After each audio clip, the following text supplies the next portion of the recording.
Imagine a place where turning 80 doesn't make you old, it makes you young. Welcome to Okinawa, once called the land of the Immortals, now often referred to as the Islands of the Aged. For decades, this small chain of islands in southern Japan has fascinated scientists, doctors, and honestly, anyone who's ever thought, how can I live longer and actually enjoy it? Because here's the thing, Okinawans don't just live long. They live well. Extraordinary longevity. For years, Okinawa topped global longevity charts. Japan still ranks among the highest in the world for life expectancy, around 84 to 85 years overall, and Okinawan women have historically lived even longer, often averaging mid to late 80s. At one point, Okinawa had 4 times as many centenarians, people over 100, compared to many Western countries. But what's even more impressive? Many of them weren't just alive. They were gardening, walking miles, practicing martial arts, laughing, hosting friends. Meanwhile, in places like Australia or the US, youth is worshipped. Anti-aging creams, Botox, stay young forever. In Okinawa, age is status. Wrinkles mean wisdom. White hair means respect. There's a saying there, the older you get, the more valuable you become. Let that sink in. Active aging, movement as medicine. Let's first talk about bullfighting, Okinawan style. Now before you picture Spain, pause. Okinawan bullfighting isn't about killing the animal. It's more like sumo for bulls, strength against strength. And the crowd? You'll see elderly men and women cheering, walking the hills, fully engaged. Nobody's sitting still for long. Movement isn't a workout. It's life. Then we can also talk about karate and lifelong discipline. Okinawa is also the birthplace of karate. But here, karate isn't cage fighting. It's discipline, breath, balance, longevity. Many masters practiced into their 80s and 90s. They believed in moderation in drinking, eating until you're 80% full, hara hachi bu, daily movement, avoiding unnecessary stress. Some elders famously claimed they'd never been hospitalized. Now, were they superhuman? No. They were consistent. Scientific investigation into longevity. Researchers, including medical anthropologists and gerontologists, have studied Okinawa for decades. What did they find? Compared to many Western countries, Okinawans historically had about 1/4 the rate of heart disease, very low stroke rates, lower rates of hormone-dependent cancers like breast and prostate cancer, lower dementia prevalence in older generations. And here's the key insight: when Okinawans moved to places like Brazil or the US, their longevity advantage largely disappeared. Same genetics, different lifestyle. That tells us something powerful.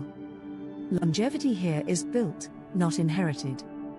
Ogimi village, a living laboratory. In the northern part of Okinawa sits Ogimi, once famous for having one of the highest concentrations of centenarians in the world. It's not wealthy. It's not glamorous. But it's rich in something else. At the entrance of the village, there's a stone tablet that reads, "At 80, you are still a child. At 90, if the ancestors invite you to heaven, ask them to wait until you are 100. That's not denial. That's mindset. I once read about a 103-year-old farmer there, still working in the fields, sharp eyesight, strong grip, laughing easily. And every afternoon? Tea gatherings. Neighbors sitting together. Talking. Sharing stories. This is where we need to pause. Because one of Okinawa's most powerful medicines isn't food. It's connection. They have a tradition called moai, small lifelong social groups that support each other financially and emotionally. Loneliness is rare. Depression rates among the elderly were historically low. Even after surviving the devastation of Battle of Okinawa, poverty, and hardship, community held them together. Women often act as spiritual anchors of families. Elders are consulted, not ignored. Resilience is cultural. The Okinawan diet, a recipe for long life. Let's talk food. The traditional Okinawan diet is plant-heavy, low-calorie but nutrient-dense, high in complex carbohydrates, moderate in fish, very low in processed sugar. Before Western influence, about 60 to 70% of calories came from one humble food, sweet potatoes. Purple and orange varieties, rich in beta-carotene, fiber, and vitamin C. Other staples, tofu, seaweed, bitter melon, goya. Small amounts of pork, often slow-cooked to reduce fat. There's even a saying, eat the pig from head to tail. Nothing wasted. Modern nutrition science backs much of this up. High fiber improves gut health. Phytonutrients reduce inflammation. Lower calorie intake supports metabolic health. But here's the important nuance, it wasn't just what they ate. It was how much. They stopped before they were full. No late-night snacking in front of a screen. A paradise under threat. Now here's where the story shifts. Okinawa was devastated during World War II, roughly a quarter of its population died during the Battle of Okinawa. Today, US military bases still occupy a significant portion of the island. Some elders resent it. Some younger Okinawans are drawn to American culture, fashion, fast food, music. And that influence has changed things. The health decline, where is Okinawa now? Here's the uncomfortable truth. Okinawa is no longer Japan's longest living prefecture. In recent years, male life expectancy in Okinawa has dropped below the national average. Obesity rates, especially among younger men, are now among the highest in Japan. Fast food consumption has increased significantly. Lung cancer and lifestyle-related diseases are rising compared to older generations.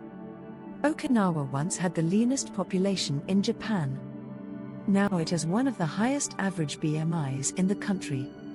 Researchers warn younger generations may not outlive their grandparents. That's a dramatic reversal. Cultural identity in crisis. There's a widening gap. The West is writing books about Okinawan longevity.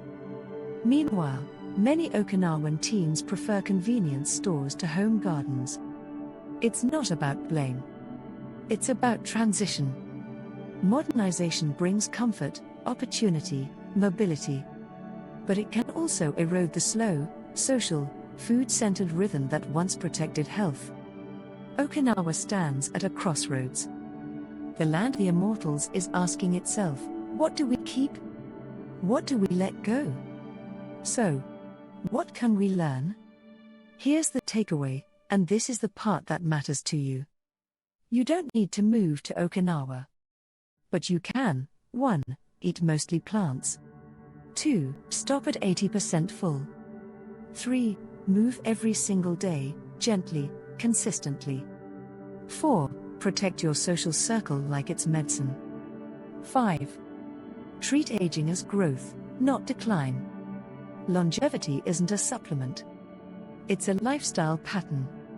And Okinawa proves something beautiful: living long isn't about chasing youth. It's about building a life you don't want to retire from.